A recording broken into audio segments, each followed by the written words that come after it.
Live from KSAT 12, the News at Noon starts right now. A huge gift to the city of Uvalde and the victims of the Robb Elementary School shooting 2 years ago. A multi-million-dollar donation granted today to build a new elementary school. In total, the new school will cost $60 million to build. Lee Waldman was at the work site as a large donation was gifted.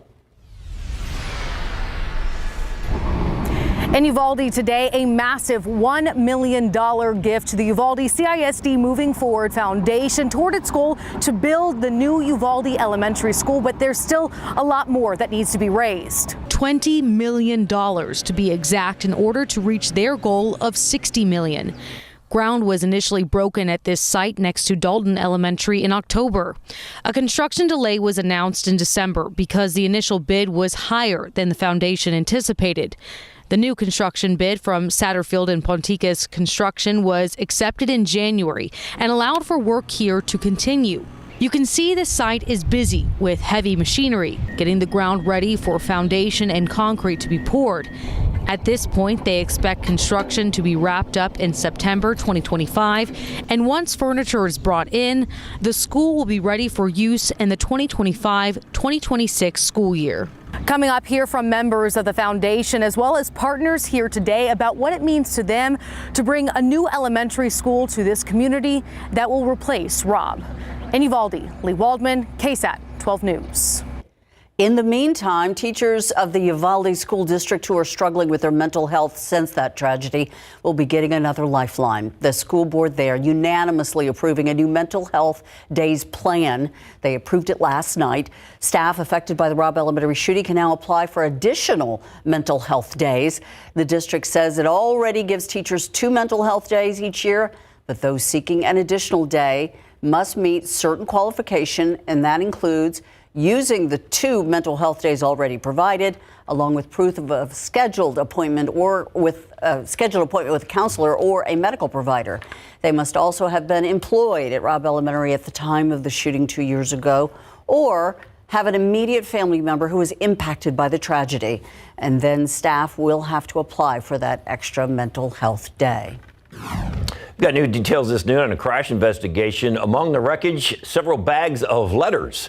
A male driver trying to get away from the Bexar County gang unit. That driver crashed into another vehicle. This happened about 3:40 this morning on Echo Plain. That's just north of Highway 90, not far from JBSA Lackland. The driver of the vehicle being chased got out after the wreck, tried to run. He was chased down and tased. That driver and 2 female passengers were taken to the hospital. The person who was in that car that got hit was cleared at the scene. Among the charges the driver is facing, mail theft. Let's look outside. Another pretty one out there. You know, we're supposed to say that this is seasonable weather because it's only a 35-degree swing from morning to evening. That's true. It was chilly this morning. We got some places down in the 30s a little bit earlier. It's now warming up into the 60s. It turns out to be into the 70s this afternoon. Honestly, really, really nice. What's not so nice is a pollen count. I wanted to kind of start with this because a lot of people are complaining about their allergies, and this would be the reason why. Oak is at 6,230, second highest count so far this year, but it jumped back up from yesterday's number, and molds are at 300. Hackberry and mulberry are both low. Let's look outside again because this is the nice part of it. Blue skies. Man, is it nice. 62 at the airport right now. Northerly winds at about 9. We've got less wind today than we did yesterday. Some places still in the 50s like Seguin, Bernie, and Kerrville. Mid to upper 50s there. But the air is dry, and that'll give us that swing that Ursula was talking about. So by this afternoon, a lot of places will be in the 70s. 73 is what we're forecasting here in San Antonio today, and then dropping back down into the 60s and eventually 40s by tomorrow morning. Before some rain chances come into play, we could see a few showers tomorrow. We'll talk about that forecast and get you set for your Easter weekend as well here in just a couple minutes. Thank you, Justin. Today, Diabetes Alert Day, and right now, University Health is holding a resource fair focused on the disease. Healthcare professionals say an event like this could be life-changing for people, especially in our community, since diabetes is a major concern here. 1 in 3 San Antonians have prediabetes and don't even know it. And so this is really important because the sooner we are able to intervene and make changes to our lifestyle and know where we stand, then we can help to prevent complications from happening or from it developing into type 2 diabetes. During today's fair, people can learn more about A1C and speak with medical experts. Participants will also learn what the effects of diabetes can be, including the effect that it would have on your eyes and your kidneys. And also happening tomorrow, our Daniela Ibarra is going to host a town hall about organ donation. You'll be able to hear from experts about some of the challenges and misconceptions about becoming a donor. We've got all the information on our website, KSAT.com. And it's the San Antonio tradition, camping on Easter. The city just announced it will lift the curfew at several local parks at 11 o'clock Thursday night, March 28th for the Easter camping. And here's a list of the affected parks. Overnight camping will be allowed at these places. Park curfew will resume at 11 o'clock on Easter Sunday, March 31st. And the city is asking visitors to bring trash bags and remove your trash at the end of the stay in the park. Recycling bins are available in the parks and should be used for plastic bottles and cans. No glass containers are allowed. Food contaminated waste should be disposed of in trash cans. We've got more information on KSAT.com. So clean up after yourself, but have fun. Hey, no Wemby last night. Spurs still able to set the Suns. Take 3 out of 4 this season against Phoenix. A school building turning 100 years old, how it's marking this historic moment.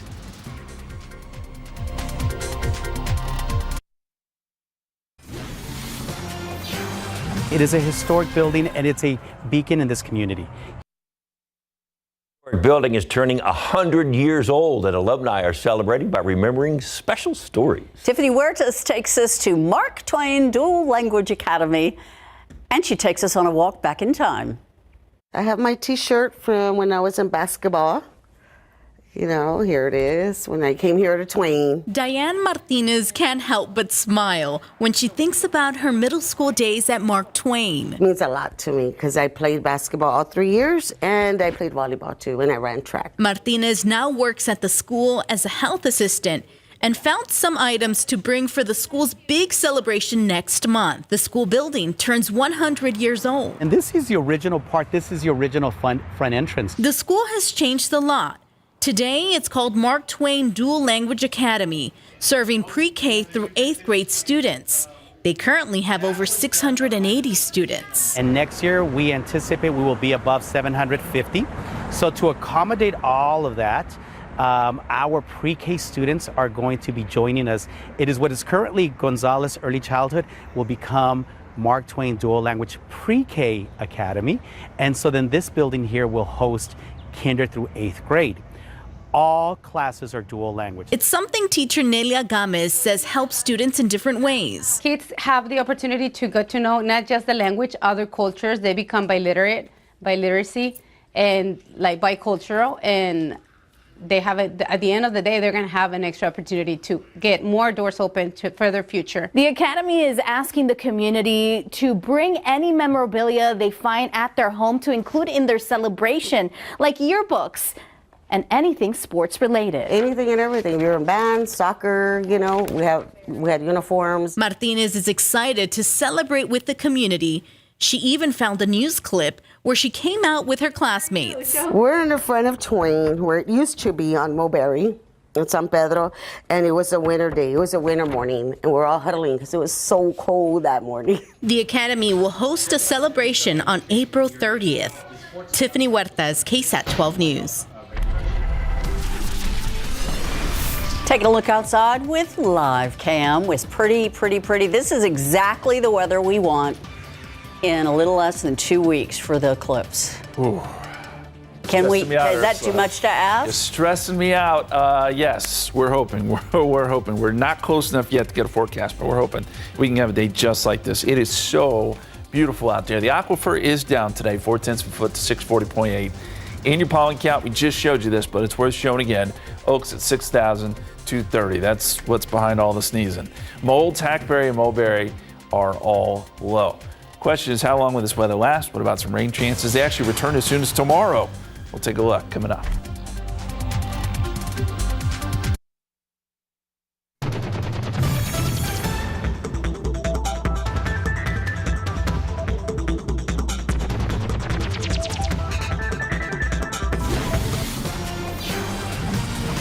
TxDOT bringing some upgrades to signs across the state, and San Antonio got the first one. TxDOT says ours is up at I-35 near Benton City Road, but it looks like there's already more than one up. That video is at US 90 at Nogalitos. These upgraded versions are fully digital, have more flexibility with messaging compared to the old amber displays, and you can read more about them right now on KSAT.com. I think about the new part of 281 where they just finished the construction all the way up to Comal County line. Yeah, I think there's some of those are there. Yeah, they're very nice. You can see them. Love that. That's important. Yes. Let's head over to Market Square and the question of the day. Okay, USA Today had a readers poll top 10 in the country, and of course a lot of the spots you would guess, we're not going to reveal everything yet, were voted on as some of the best in the country. We live here, we know that, right? That's right. So we want to know, what's your favorite hidden gem around town? Scan that QR code and let us know. Do y'all have one? It's not hidden. It just sits right in the middle of downtown. I love the Alamo. I mean, Okay. But I don't know if that's hidden. Yeah, that's not really hidden. That's not really hidden. No. I don't know about a hidden gem. I'm trying to think of a hidden gem. Yeah. Okay, we're going to get back to you on We'll that. say hidden in plain sight. There we the go. Give us Alamo. an So, example of what y'all would say. I don't know, I got to think about it. Well, you'll Because- find out okay, on I'll- SA Live Okay, on Historic Market Square. Because at 1 I can't o'clock. think about it right now He because needs I'm that long to think. I'm thinking about this. Look at how beautiful that is. Some Easter sweets, Ooh, yeah. cakes, and cookies. And if you're good, Good anchors. we might have a treat for you. Good little anchors get a treat. I Wow. should be on this list for sure. I don't know. that a- David's is that a always a little cupcake? naughty. I don't know. We'll see. We might have a little something for you. Can't wait. Sugar shock. All right, let's hurry up and get to the weather so we can get to that later. Let's go. That looks good. What's your hidden treasure, Justin? Are you still just thinking about the What am I looking cupcake? at there? I would have to say I love going to Eisenhower Park there on the north side, Yeah. and they have like a lookout. If you hike far enough, it's really cool. Okay. And you know, I came up with one while they were doing the cupcake talk. I just thought of it. I went to the Briscoe Museum for the first time, Oh, really? That is a or cool in a spot. long time, and that is a super cool place. Yeah. They still have the saddle from Pancho Villa in there? They got all kinds of stuff. Been in there, yeah. Beautiful bronzes and statues. Awesome. Big Conestoga Amazing. wagon in there. Mm-hmm. Yeah, it's nice. That's a good one. That's actually a good one. Yeah, it's a cool spot. But is that hidden? Honestly, I don't know what the It definition is hidden. I think the Briscoe is hidden because you could Okay. drive by it and you'd never know that inside there is some of the most priceless Western art and Americana art in the world. Something you can't hide, the No. beautiful blue sky. You can't. But yesterday, Uh-oh. did you guys see this? What? So I we had heard so about it. many pictures Yes. and videos come in. What the heck was that in the sky last night? It released this kind of weird. Looks like a jellyfish. Aliens. Exactly. That's what they Aliens. call it. They're coming. And a jellyfish in the sky. So what it was SpaceX Falcon 9. It launched from Cape Canaveral in Florida, low Earth orbit all the way around to Texas, and then this could be like the second stage where it releases, or it could be pushing out some of the payload there, which is Starlink satellites. But because of the lighting last night, you can really see it, and a lot of people were maybe concerned or just wanted to know what it was. But that's it, Starlink. They're launching more of those satellites into space, which they've already got a lot of them up there, but there's more coming. The amazing thing is somebody got a picture of it. There, a lot of people did. I mean, that's pretty good timing. Well, I mean, it was going. I mean, relatively, you could catch it. You know, it Yeah, wasn't that's like awesome. the space station. But yeah, anyway, a lot of pictures and a lot of videos. But that's what it was. We started off this morning pretty chilly. 51 at the airport, 45 Bernie Stage, 41 in Kerrville, 50 in Hondo. It was kind of a morning where you might need a jacket. But we've started to warm up. 39. That's how cold it got in Fredericksburg. So this didn't feel a whole lot like March. You look at the time lapse. We had clear skies, dry air. Ooh, so nice out there right now. We've got temperatures in the 60s, and we'll continue these blue skies right on into the afternoon. There's the airport view. 62, dew point is at 38, northerly winds at 9, and winds are significantly lighter than they were yesterday. Here's where I think we end up this afternoon. 73 here in San Antonio. Some 80s down to the south and west, and then even some 60s in the hill country. It'll be just that cool today. we'll soak it up because some changes are on the way. Tomorrow, we'll start seeing an increase in cloud cover. So this is 5 o'clock today. Okay, we're still mostly sunny. But by tomorrow morning, we'll start to see a few more clouds. And this model, now looks ominous. Looks like there's a lot of rain headed our way. I don't think it'll be that. This is 7 a.m. tomorrow morning. But I do think we'll get some showers coming through. And that'll be the first half of the day. This is noontime. That pushes east. And then during the afternoon, the dry line tries to drift towards San Antonio, which typically doesn't do a lot for us, but it could spark off a storm or two tomorrow afternoon. So all things we'll be watching. Putting it all together, I think it's a 20% chance of rain. It's not great, but it is there. One of the reasons I'm not going to have higher rain chances tomorrow is because the dew points are still pretty low. We've got dew points in the 40s. Now these climb. So by the time we get into the weekend, we'll have much more humidity. And that includes Easter weekend. 82 degrees on Saturday, more humid, and then mostly cloudy on Sunday, 83. But rain stays out of the forecast for the weekend for all your outdoor plans. And here it is all together. 79 Thursday, we're up to 80 on Good Friday. And yes, warm and humid over the weekend. And then we added another rain chance on Monday, 20%. Guys. Thank you, Justin. Hey, Spurs get a huge bucket from Jerry Sohan down the stretch to pull off the big win over the Suns last night. And it wasn't all about players getting a chance to show off their talent Sunday. It was also a chance for some of the other high school students not in uniform to perform. Coming up.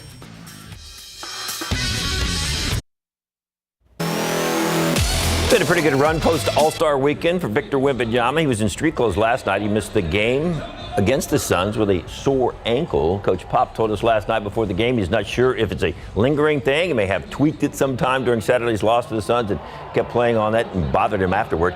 Wemby went through the shoot-around yesterday morning but didn't feel right, so he was a no-go for the game last night against the Suns. However, he could be good for tomorrow night. Pop says his chances are better than 50-50. Wemby had great seats to see a big-time win. Zach Collins bounced past Devin Vassell. Slam. Spurs led 29-22 after one second quarter. Phoenix takes the lead. Kevin Durant, the jumper, and it is 41-39. San Antonio still down when Vassell feeds Jeremy Sohan for the high percentage shot. The Spurs trail at half, 50-47, after leading by as many as 11. Third quarter, Spurs are still down. Vassell comes up with the steal away from KD, and the other way for the slam. A little bit later on is Blake Wesley doing the same thing, the steal, and in for the slam.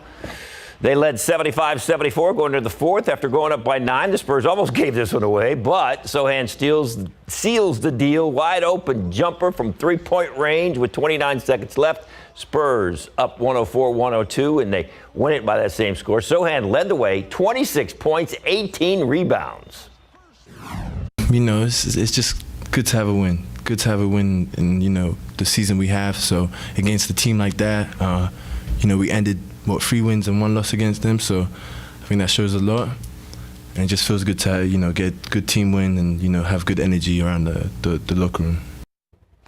All right, Spurs up to 16 wins. Now they host the Utah Jazz coming up tomorrow night. Or, I'm sorry, they're on the road against Utah. Delta Center, that's not, yeah, there you go. Fly out of here.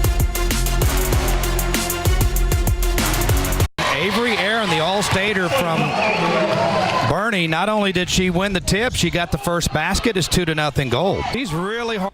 Bernie forward Avery Aaron scored the first points in the San Antonio All-Star basketball game history, and it was a fantastic Sunday at the Northside Sports Gym. In the first ever San Antonio Sports All-Star basketball game, we had buzzer beaters, slam dunks, a lot of great action. 8 teams, 4 games, 120 of the top seniors in the area, 8 fantastic head coaches. Mantibella Galen from Taft High School helped out. She was doing a high school project, so she got to do some interviews of the players after the game. I'm coaching my last game, so it was a lot of fun. Well, congratulations. I hope it meant a lot to you. It did. It meant a world. It did. I love it. I will look on this. I got them all to sign a ball for me, and I'm going to get it up on the mantle quickly. They come well coached, and it's fun. Our practices were fun. The game was fun. It's great because I only have to tell them one time on something, and they'll go out and do it. Or even any basketball terminology, their IQ is high, so it's easy to coach them. What does this victory mean to you? Oh, I mean, it means a lot. This is the last game that I'll be able to play with my high school coach, and then obviously Abby, my teammate of 6 years now. So it was a amazing thing to be able to get a last one with them for our last game together.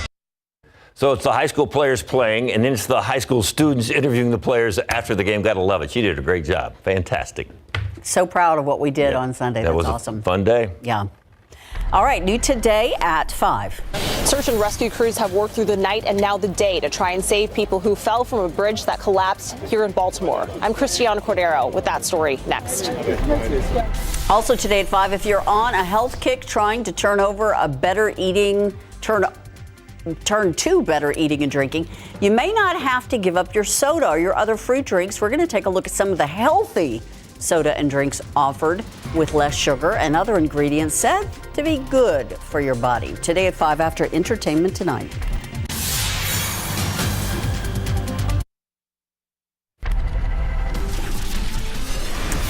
Welcome back. We are enjoying another pretty day here in San Antonio. Gonna have some, I think, nice and dry Easter egg hunts, maybe? It's looking that way. Yeah, the Easter weekend's looking pretty good. A little warmer, a little more humid, but not bad. But today, it's picture perfect. And speaking of pictures, take a look at this on KSAT Connect. I would say this is kind of like a showdown, right? I mean, the squirrels do this to my dog. I feel like they antagonize our four-legged friends. But it's like they're staring down each other. You know what I'm saying? Very nice picture. This is out of Castroville. Squirrels are out, dogs are out, everyone's enjoying this beautiful weather. And as we look at today's forecast, 73 here in San Antonio today. We did have a frontal boundary that got close. It brought in some slightly drier, cooler air briefly, but this thing's going to lift back to the north. But north of it, there is some cooler air. Highs are only going to be in the 50s today. Abilene, Dallas, Wichita Falls, Amarillo's chilly. South of the front, you got 70s and 80s. We're kind of right on the dividing line where it is really, really nice. What about rain chances? We do need some more rain. Small chance tomorrow. We'll detail that coming up here in just a couple minutes. And then we get a break with another chance showing up early next week. And of course, all eyes are on April 8th. What does the forecast look like for the eclipse? Still too early, but we're going to take a look at some climatology for you coming up here in a few minutes as well, guys. Thank you, Justin.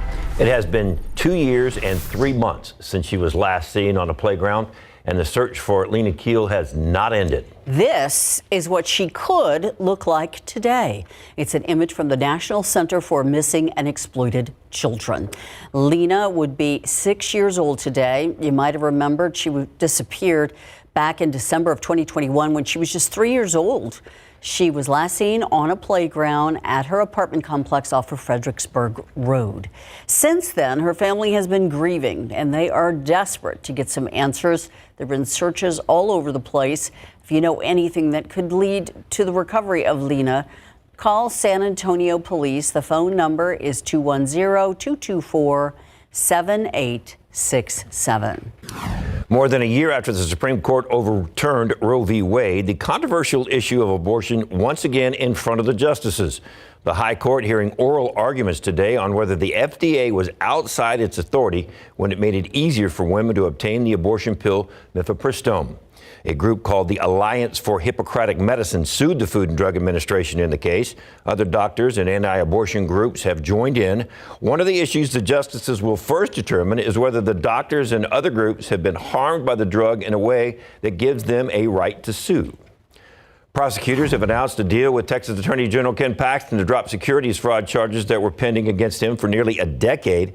The resolution of Paxton's criminal case was announced during a court hearing today in Houston. Prosecutors say they will dismiss 3 felony counts against Paxton if he completes the terms of the deal. They include paying nearly $300,000 in restitution, 100 hours of community service, and taking 15 hours of legal ethics education. The deal lets Paxton avoid a trial, which has been set to begin April 15th. If he had been convicted, Paxton could have been sentenced up to life in prison. The end of the case comes 6 months after Paxton was acquitted of corruption charges in an impeachment trial in the Texas Senate. Egg prices are at a near historic high in many parts of the world, and there are lots of reasons for it, including avian flu, high demand, growing costs of farmers. While global prices are lower than they were at this time last year, they're still very high. A senior global specialist with a Dutch financial services firm does not expect the prices to return back to 2021 levels. One major culprit, as we said, the avian flu. In 2022 alone, more than 131 million poultry worldwide died or had to be culled from their farms because of the disease. Higher chicken feed costs due to weather and inflation also impacting egg prices. That's why I have my own chicken in my house. And how many eggs does that chicken lay? She lays one egg every other day, which is almost perfect. If you wait till Saturday, you have a good omelet. Mm-hmm. We are counting down the days until the eclipse, and there's a warning about driving safety during that time of totality. Very important.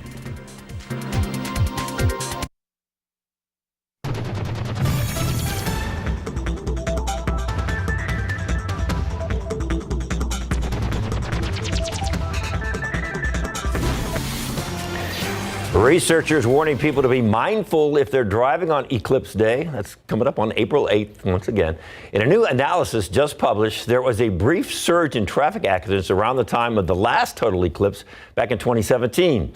Traffic risks increased 31% according to the report. That's an average of one extra crash every 25 minutes and one extra crash fatality every 95 minutes. The increased risks were similar to those seen around other busy travel holidays. According to the analysis, about 20 million people traveled to another city to view the eclipse. We know that's going to happen around here. The authors note that the increased risk occurred in the hours before and after the moment of totality. Back here at home, Kerr County officials are warning people to be prepared for traffic congestion and potential cell phone service disruption on April 8th. Since so many people are going to be flocking to our area, the Kerr County Sheriff's Office and the Kerrville Police Department's also posting some tips for traffic information on their social media pages. Traffic congestion expected to be the biggest issue for the area. The Sheriff's Office telling us that Highway 27 and Highway 16 will be especially crowded. So people who live in that area are being advised to avoid the roads that day if they can. We have some more information on KSAT.com, including suggestions for other routes or routes, however you say it, for visitors heading to Kerrville. And KSAT, don't forget, is your eclipse authority. We have a lot of information online. We're going to be giving away glasses, all kinds of stuff. Scan the QR code, go to the eclipse page on KSAT.com, and we'll have a lot more for you leading up to the big day, including special live streaming with our meteorologist. And next week on Eclipse Day, team coverage with crews all over San Antonio and the Hill Country. So what do you think this is? Looks a little odd in the sky, doesn't it? People noticed. A lot of people reached out to us last night about those strange lights. Turns out it was SpaceX Falcon 9 launch. According to our KSAT meteorologist, Justin Horn just had a few pictures last half hour talking about it. The plume that viewers saw might have been a second stage rocket burn or the release of Starlink satellites into the orbit. That release is called jellyfish effect, and it's visible because the setting sun illuminates it. SpaceX said the rocket launched out of Cape Canaveral, Florida, then circled the Earth and passed over Texas, making it easy to spot. Still pretty cool. Got a lot more activity up there these days. A lot going on. Some people are like, oh, you guys are talking about the eclipse nonstop. And yes, we've been talking about it a lot. But I've also talked to a lot of people who are like, wait, what, there's an eclipse on April 8th? There is. It's a big one. You got to start planning now. If you haven't done it yet, you got to plan now. You want to be in the path of totality. We can't stress that enough because it is going to be an awe-inspiring event. 64 so far today. 76 is the average high. Record is 97, set back in 1950. We're going to be below average. It's going to be a gorgeous day before rain returns to the forecast tomorrow. We'll talk about it coming up.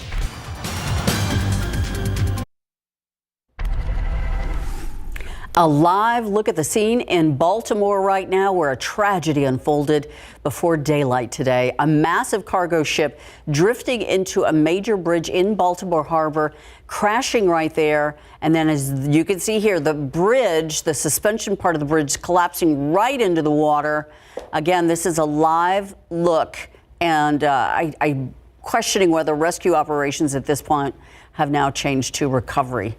And this is some video from earlier today. This is another aerial shot of what we are looking at. You can see the ship right here, and you can see the whole bridge just absolutely collapsed into the water once again. Yeah, and there's the ship. When you can see it's packed to the brim with containers.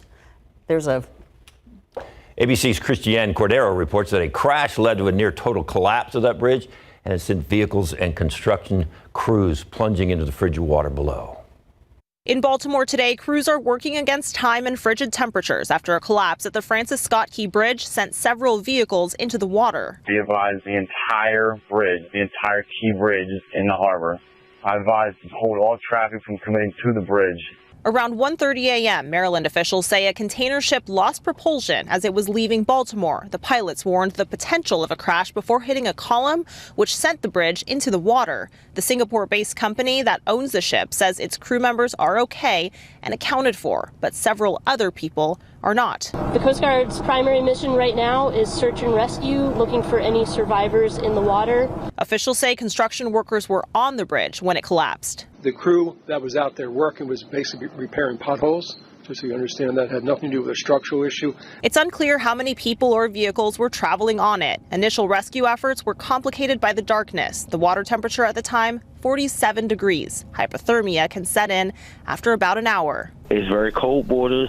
We're dealing with, obviously, the tide coming in. So this is very windy. So we understand that this is not a easy operation for them.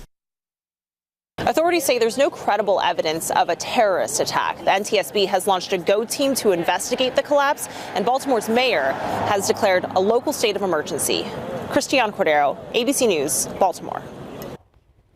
Very tragic scene over there. Certainly the largest shipping accident they've had there in recent memory. Let's get over to weather and find out how this week is going to shape up as we head into Easter weekend. It's looking pretty nice today, especially. But as we head towards Easter, we'll get some warmer weather, more humidity back in the forecast. But all in all, not looking too bad. Hey, we want to touch on the eclipse one more time, if you'll allow me here. We've been focusing on the forecast. We're just not there yet. We're not going to get a good idea of the forecast until we get a little bit closer. But meteorologist Sarah Spivey put out an article just a little while ago talking about what happens if it is cloudy during the eclipse. What can you expect? And it's still going to be fun to watch. It's just not going to be as spectacular. And we can look back at climatology and see what we might expect on April 8th. It's still, hard to say. Very hard to say. But as we look back to last year, it was mostly cloudy. But in 2022, sunny. We had a few clouds in 2021.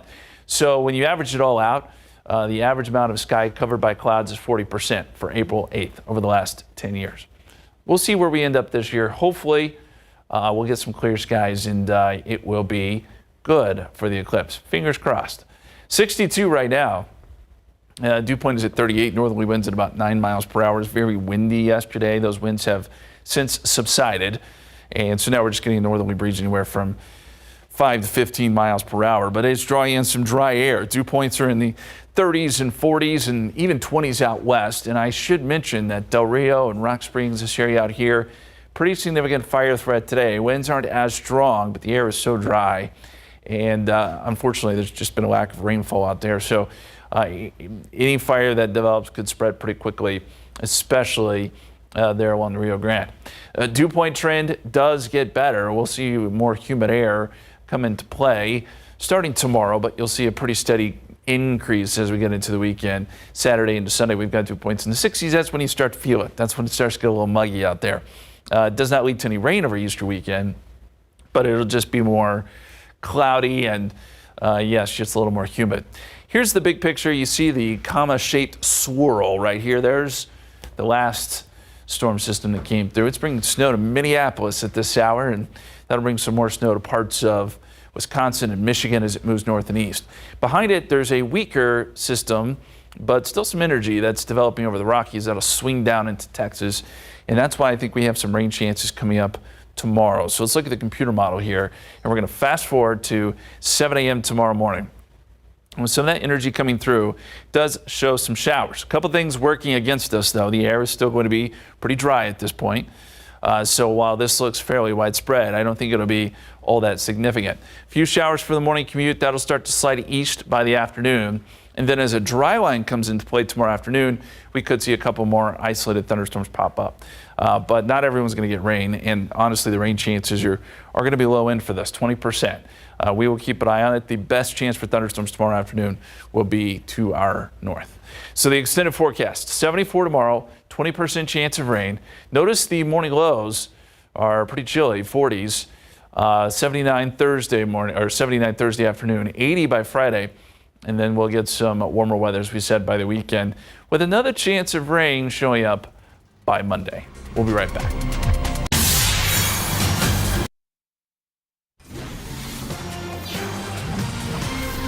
It was a night of premieres at the movies, and what made it all unique is that all of the work you saw was created by local high schoolers. The 8th annual Bear Fest is happening next week, but before the films, photos, music, and graphic designs are displayed to the public area high schoolers, and now nonprofits got to see the work months in the making. Photojournalist William Caldera and Andrew Wilson giving us a look at this very unique event. We want to thank everybody for being here tonight. Tickets, perfect. What school are you with? Reagan High School, I went there. All the schools that have participated in Bear Fest and Film for Nonprofits are here at San Diego's Palladium to see the screening of all the projects we have made. We're looking at all of the films, all of the portfolios and everything that all of the different teams submitted. Bear Fest was a really unique idea. There's nothing like it, and it is a way to pair our high schools with our nonprofits in the community. What do we got? What schools do we got here? So hi, we're from Reagan High School, and the nonprofit that we filmed is Alamo City Pitbull. So they get to go and work with these nonprofits. They're learning community service, they're learning how to project manage, they're learning multimedia skills in the process, and then they're actually putting a project together that they can use in their portfolio. We started out by getting matched with the organization, and then we went to a couple events, talked with the people, figured out what their vision for this was, and then we filmed it, we edited it. We'd worked on this for so long, and we had really wanted to make this impact, and it felt really nice to see it on the big screen. Like, we usually see all these big movies, like we got to see our project, and then people clapping for it. It felt really nice. That was kind of surreal. It was really cool seeing something I had worked on just on a little computer screen on the exact same screen I saw Dune on a week ago. A lot of talent. If you want to see all of the team's hard work, you could attend the free awards ceremony at the Tobin Center. That's happening on April 1st. Not an April 1st joke. Just go to tobincenter.org to get a ticket. Speaking of joking around, these two are always joking around, having fun. Yeah. Oh, but we are serious. The building. Well, they're not even in the building. We're usually sugared up. Well, yeah, and we're not joking around because we're serious about our sweets. That's right. Check out this incredible Easter spread in front of us. All of the handiwork of Lori Avila McDonald. Eddie Bear Sweets. Yes, okay, and these are chocolate covered strawberries that look like little carrots. All right, now how did you dye the chocolate orange? You use an oil-based food color that you can find at your local craft store. Oil-based? Yes, Why oil. that? Because of the fat, you don't want to have like a wet or gel. It'll seize the So chocolate. not the little things that you do for cake and stuff like that. No, Okay. it'll just have to be she fat. said you can reuse, if you made those cocoa bombs, reuse those molds. We're going to be doing those for some little bunny bun cupcakes. Bunny butts. I like Yes. saying that. So, all right. And Jen is working out and trying to work off the sweets that we're having. Yeah, true.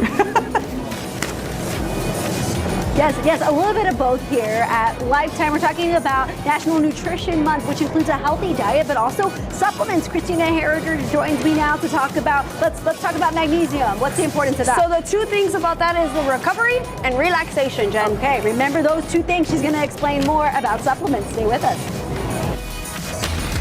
All right, and if you need a shot of energy, Kyle Goya from PJ's Coffee is here. What is the most popular one you've got?